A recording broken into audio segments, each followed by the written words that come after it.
sudi menolong saya. Tidak ada yang mau menolong saya. Sudah berapa lama saya di sini? Sudah berapa lama saya disiksa macam binatang? Saya juga tidak tahu. Tembok yang tebal, tidak ada perabot, hanya tikar dan bantal, tidak ada selimut. Saya tahu, jika tidak ada yang sudi menolong saya mungkin tidak akan selamat jika tidak ada mujizat. Mudasir, kamu Mudasir. Bagaimana caranya kamu bisa masuk kamar ini? Mudasir, kenapa? Tidak kenal saya lagi. Saya Atika, istrimu. Dulu kamu yang mengantar saya ke bandara, ke Jakarta. Kita berpisah di Bandara Soekarno-Hatta, Cengkareng. Kamu cerita di surat. Sehabis mengantar saya, kamu langsung pulang ke kampung, lalu mengurus sawah. Sampai setahun lebih kita saling berkabar, berkirim surat. Sesudah musibah datang, suratmu tak lagi sampai, tak lagi datang. Jangan pergi Mudasir. Mudasir, jangan pergi. Jangan tinggalkan saya. Apa saya tidak punya daya tarik lagi? Kamu yang dulu sering bilang saya cantik. Kecantikan yang alami, tanpa ginju dan bedak. Kamu sering bilang begitu. Ini saya, Atika. Saya tahu penyiksaan ini bikin saya tidak secantik lagi. Tapi Mudasir, kamu menikahi saya lahir batin kan? Kamu bukan hanya menikahi saya atau menikahi wajah saya kan? Kalau memang benar kamu di sini, tolong saya Mudasir. Keluarkan saya dari sekapan ini, lalu kita pulang bersama-sama. Tidak perlu melapor Mudasir. Kita ini warga negara Indonesia, bukan warga negara Filipina. Kalau kita banyak uang, diperas sampai habis ke tulang sumsum. Tapi kalau ada masalah, pemerintah pura-pura tidak tahu dan diabaikan. Mudasir, ini kenyataan. Kita binatang penghasil devisa negara. Sebutan pahlawan hanyalah slogan, bukan kenyataan. Kenapa kamu tetap berdiri di sudut pojok itu? Disitulah tempat saya membuang air besar dan air kecil. Di ruangan ini tidak ada kamar mandi dan WC. Terang kalau siang karena matahari, dan malamnya gelap pekat Mudasir karena tidak ada lampu. Saya tersiksa Mudasir, mengapa kau tidak menolong saya? Lihatlah bekas luka di sekujur badan saya. Sebelum dijebloskan kamar ini, saya dipukuli Mudasir. Anggota keluarga majikan saya ikut memukuli saya. Pipi, dahi, punggung, dada, perut, semuanya anggota tubuh saya dipukuli. Saya jadi bulan-bulanan mereka. Saya tidak berdaya seperti bola, disepak ke sana kemari tanpa bisa membela diri. Saya berteriak menangis, bertanya apa salah saya. Jawabannya hanya geraham dan teriakan. Lalu pukulan lagi bertubi-tubi. Saya bukan seperti mereka, tuduhkan. Sudah berapa lama saya di sini? Lihatlah, luka-luka di sekubur tubuh saya sudah mulai mengering. Bisa jadi sudah sebulan lebih saya di sini. Mereka kasih makan saya 1 hari sekali. Minuman di termos plastik yang bocor. Saya makan minum dengan piring dan gelas yang kotor.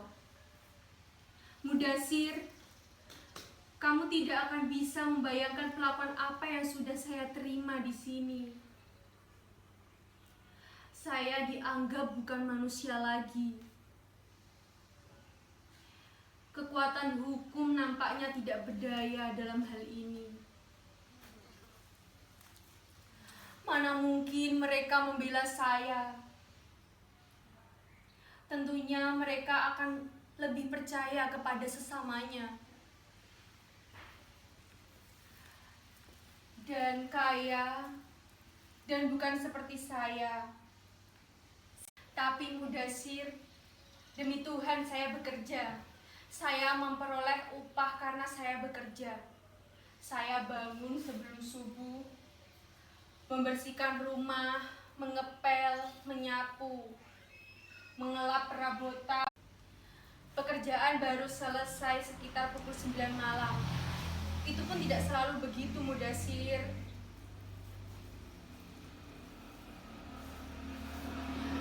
Itu pun semua saya lakukan dengan ikhlas dan gembira. Saya tahu diri sebagai pelayan yang datang dari tanah seberang.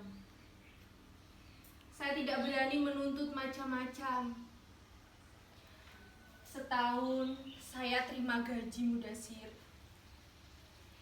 Kamu tahu sendiri, Mudasir, sebagian saya tabung, sebagian saya kirim.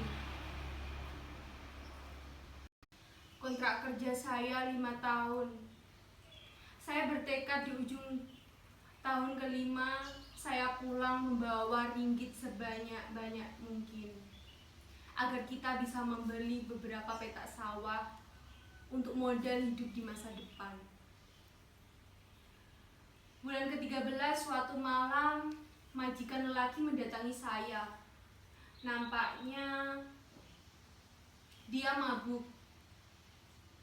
Waktu itu pula sekitar pukul 11, nyonya, majikan, dan anak-anaknya menginap di rumah keluarga yang ada di luar kota. Hanya ada kami berdua.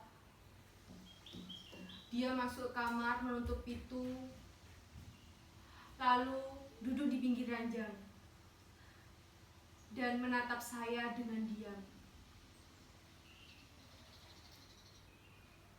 Naluri saya bilang ada sesuatu yang tengah menggoda majikan saya itu. Saya mulai ketakutan. Kemudian dia berbaring, menyuruh saya berbaring di sampingnya. Saya menggelengkan kepala. Dia bangkit berdiri, menatap saya dengan mata menyala. Lalu berjalan menuju pintu. Membuka pintu, menutupnya lagi dengan keras. Terdengar suara langkah kakinya semakin menjauh. Saya bersyukur kepada Tuhan karena malam itu tidak terjadi apa-apa. Saya mengunci pintu dan menangis sampai subuh. Di bulan ke-16, majikan saya mulai mengeluh kehilangan uang. Siapa lagi yang mereka tuduh kalau bukan saya? Saya diam saja dan tidak sudi mengakui, karena bukan saya yang mencuri. Saya tidak mencuri. Saya rajin sembahyang. Saya sangat percaya kepada hukum sebab akibat. Bulan ke-16 itulah masa depan saya ditentukan. Anak lelaki majikan mengaku kehilangan uang. Begitu juga dengan anak perempuan majikan saya. Sayalah kambing hitam, harus menanggung sebab akibatnya. Saya dipukuli lagi bertubi-tubi. Dan di hari itulah saya dihajar, diseret, lalu disekap. Penyiksaan ini memang jelas bukan impian. Saya mengalaminya. Mereka tak lagi takut dengan hukum. Bukankah uang mampu membungkam mulut hukum?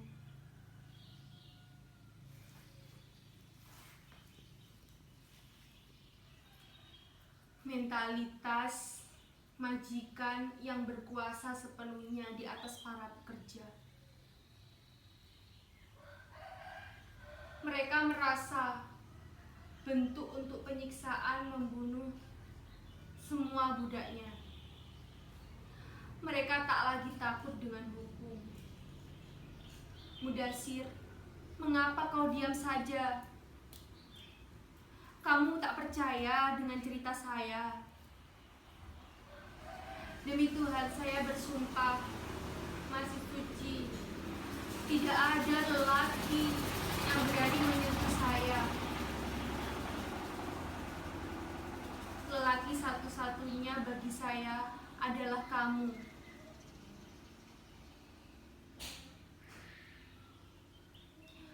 Sampai kapanpun saya akan mempertahankan kesetiaan itu. Meski dengan resiko berkorban nyawa. Percayalah kepada saya, Mudasir. Jangan berpaling. Jangan tinggalkan saya. Saya butuh kehadiranmu. Nyata atau hanya khayalan. Itu tidak penting lagi. Saya butuh kamu, biarpun kamu tidak nyata. Kamulah satu-satunya harapan saya. Saya juga tahu kamu marah karena dulu langsung saya tinggal pergi untuk bekerja di negeri ini. Padahal kita baru menikah 3 bulan. Saya yakin bisa menahan setiap godaan. Sebesar apapun godaan itu, ajaran agama jadi pegangan. Nasihat orang tua, terutama ikrar pernikahan kita. Lakon saya terjadi dalam dunia nyata, bukan dalam dunia maya. Bukan di layar putih. Saya Atikah dan saya bukan bintang film. Mudasir, kamu dengar bagaimana mak dan bapak? Mereka sehat-sehat. Saya pernah kirim uang. Jumlahnya lumayan cukup besar. Bisa buat bapak berobat ke dokter dengan uang itu. Saya pernah kirim alat hisap. Alat itu sangat penting dan bermanfaat. Jika asmanya kambuh, pakailah. Jangan ragu. Mudasir, kamu dengar? Ada langkah orang menuju ke sini. Tunggu sebentar. Tolong! Tolong! Siapa saja, tolong saya! Tolong! Tolong saya! Jangan pergi!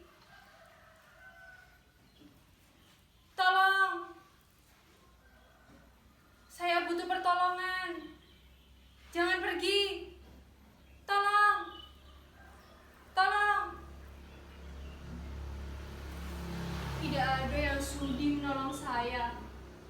Tidak ada yang datang, saya dilupakan. Mudasir, Mudasir, di mana kamu? Kamu juga pergi, Mudasir. Semua pergi, saya ditinggal sendiri.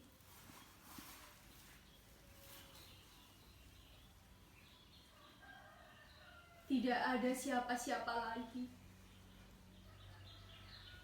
Tidak ada harapan. Dia meninggalkan saya tanpa pesan. Tapi terus terang, saya lelah meminta tolong. Sudah berapa ratus kali saya meminta tolong, dan tidak ada yang mau datang untuk menolong. Apakah ada yang merasa kehilangan saya? Apa yang saya alami bukanlah pembunuhan tubuh, tetapi pembunuhan mental, pembunuhan politik. Kita berkali-kali dianggap sebagai binatang, tidak punya wibawa. Mengapa? Agar rasa percaya diri hilang. Kita dipaksa merasa sebagai bangsa pelayan, bangsa pembantu rumah tangga. Kita berkali-kali dilecehkan tanpa sanggup membela diri.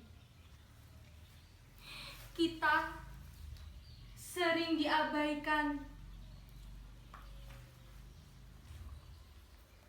jadi bahan tertawaan.